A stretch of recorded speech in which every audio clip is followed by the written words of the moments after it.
Hello there, welcome to lesson number 2 in our series on using FluidDesigner for 3D printing to create ceramic and porcelain objects.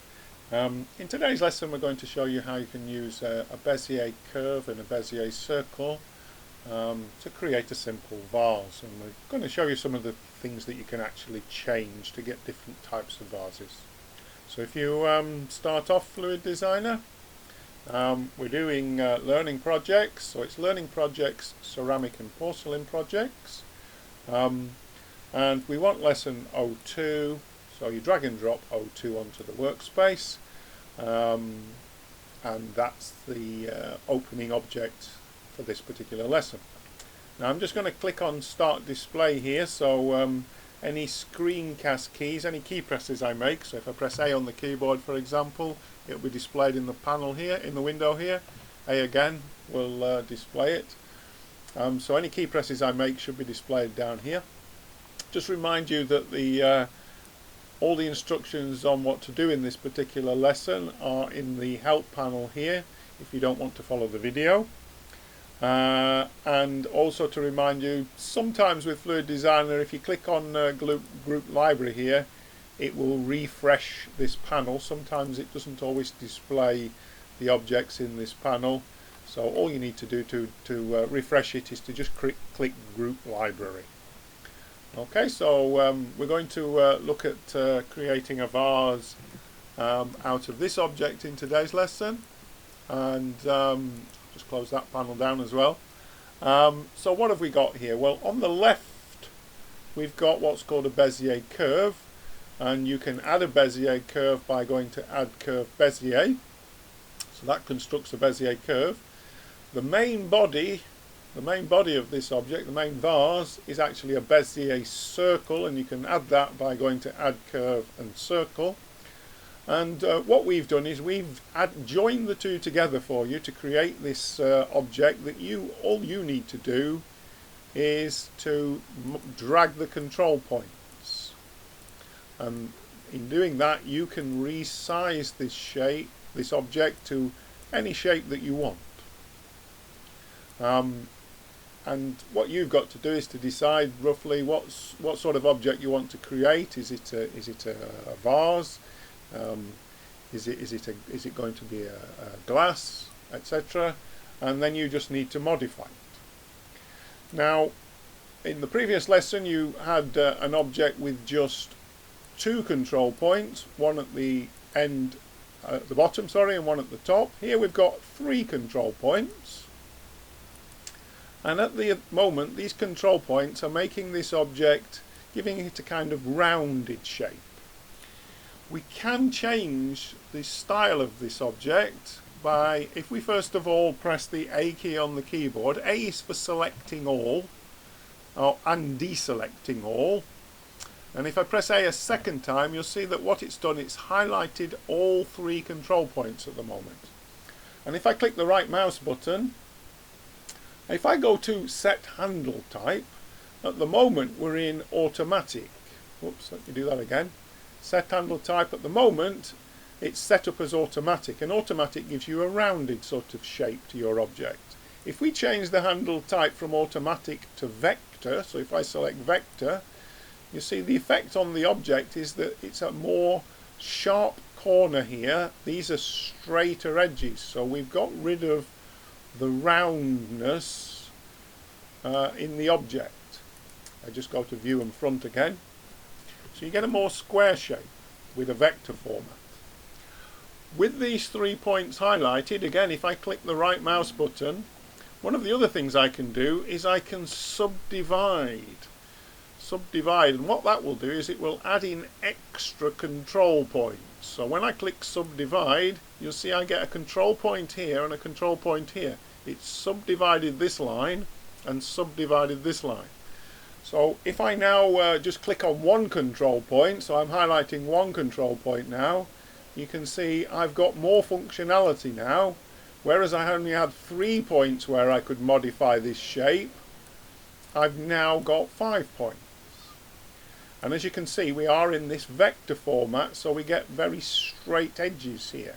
If we want to change it again back to a more rounded feel, what we need to do is to press A on the keyboard to deselect that point, and A on the keyboard to select all the points along the line. The alternative way to do that is to hold down the Shift key and click on all 5 points. Once you've got all 5 points highlighted in the Bezier curve, you can click the right mouse button and we can change the handle type from vector. Vector gives us these lines, to automatic. We generally only find that we use vector and automatic. So as you can see, that gives it a much more rounded look. So it depends on the sort of object that you want to create. And again, we can, I do recommend that you go to view and front before you start making any changes to this. Okay, so we can drag that down, drag it out, drag that down, drag that down, and you can just keep playing around until you get the sort of shape that you actually want. Now it's always a good idea to know what the size is that you're dealing with here. Now at the moment we are in centimetres, so you can count the number of centimetres. So we're looking at 1, 2, 3, we're looking at about 6, 7 centimetres across the top, and height wise 1, 2, 3, 4 there, and 1, 2, 3, 4, 5, 6, 7, 8, 9, 10, 12 centimetres down, so that's about 16 centimetres high. The alternative to doing that is if you click on if you scroll the mouse button across the toolbar here, there is an interactive ruler, so you can measure. So that's 74 millimeters, sorry, 74 millimeters, that's about 7 centimeters across. Press the escape key to cancel that, and to measure the height, 158 millimeters, so that's 15 centimeters high. So you can measure the object there. The other thing you can do is in the control panel, you have got some dimensions here, but these are the dimensions of this curve at the moment, because that's what's selected, the Bezier curve, not the main object in the middle. If we want to see the dimensions of the main object in the middle here, our vase, in the properties panel, we need to first of all press the tab key. Tab key exits edit mode, but this curve, this Bezier curve, is still highlighted. If we click on the main body, the main object here, the vase itself, that's now highlighted, so these are our dimensions now. So Z, 160 millimeters, well the Z dimension is the blue arrow, that's the vertical dimension, so that's the height of the object. Now X and Y, we haven't got the 70 millimeters here, this 130 millimeters is the large dimension across the bottom. If you want the dimension at the top, you need the ruler. Okay, so the interactive ruler will show you that at 74 millimeters. The interactive ruler will show you the size at the bottom. As you can see, that's about 130 millimeters, which is what we've got here. Now once you're happy with the shape that you've got to convert it to the shape, not just the shape, the size of the object. I'm going to leave it like that now. What you've now got to do is you've got to convert it into a mesh. This object here currently is a Bezier circle, and we cannot print Bezier circles. So I'm just scrolling back along the toolbar with my center mouse button there. So to convert this object into a mesh, we always go to Tools, Object Tools, and convert it to a mesh. Now once we've done that, if we just go to View and Front again, and if I just scroll in the mouse button and highlight the Bezier curve on the left hand side, if I go back to edit mode now by pressing the tab key, you'll notice that I cannot change the profile, I cannot change the shape of this object anymore with the Bezier curve. Once we've changed this to a mesh, the link between this Bezier curve and what was a Bezier circle has been broken, and you can't change that profile anymore. So you'd have to start the lesson again if you weren't happy and you wanted to change this. Now I'm just going to come out of, I'm just going to go to View and Front again. I'm going to come out of edit mode, so at the moment we're in edit mode with the Bezier curve selected. So I'm going to come out of edit mode by pressing the tab key on the keyboard. We're not going to print this Bezier curve. It won't print anyway, it's infinitesimally small, but we're going to delete it, and we can delete in FluidDesigner by pressing the X key on the keyboard and hitting delete. So here's our basic object now, here's our vase. We've changed the number of control points. I've showed you how you can have sort of straight edges using vector type rather than the automatic type. And we've converted this to a mesh. What we need to do now is there's no base to this object. So as in the previous lesson, what we need to do is we need to add in a base to this object, and we can do that. I'm just scrolling in by scrolling the center mouse button. First of all, I'm going to press the tab key to go into edit mode. And as you can see, we can view the mesh that makes up this object. What I want to do is I want to highlight the whole of the bottom of this object in one go. I want to highlight this edge all the way around and then put in a new face. So first of all, I'm going to click the right mouse button, and I'm going to change my selection mode from vertex select to edge select. Yeah. And what I'm now going to do is if I click on an edge there, you can see I can only select one at a time at the moment. The way to select all the edges around the rim is to hold down the Alt key on your keyboard and then click. And when you do that, you can see that there's a yellow line all the way around the bottom of this object. And all I need to do now is to press F on the keyboard, F to fill in, or F to add a face to the bottom of this object. So I had to go to select edge mode, edge select mode, hold down the Alt key and click on the bottom edge, and then F on the keyboard to fill it in. These instructions are all in the control panel here. Now once we've done that, we can come out of edit mode again, and we're back into the object mode. And if I zoom in now, what you should notice is that this object has got no thickness.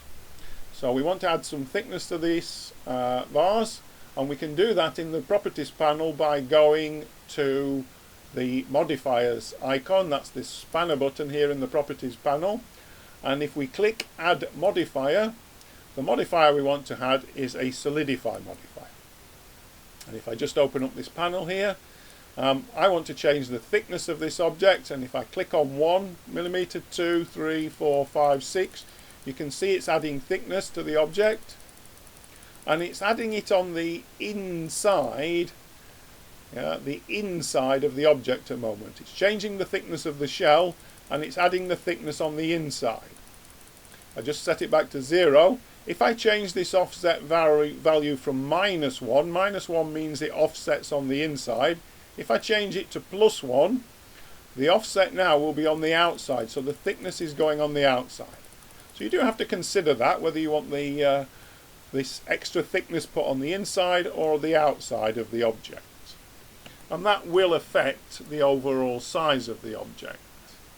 I'm going to apply it on the outside at the moment, so I've added some thickness now. I've added 4 millimeters, which is perfectly okay for printing porcelain and ceramic objects.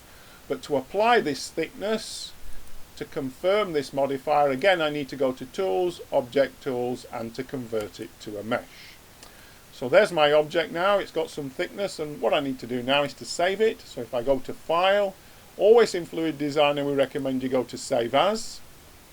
Don't save it over the original object. We always recommend you go up through the menu system, go to My Projects, Ceramic and Porcelain Projects, and save it as Lesson 02, the vase, and you save it as a Blender file.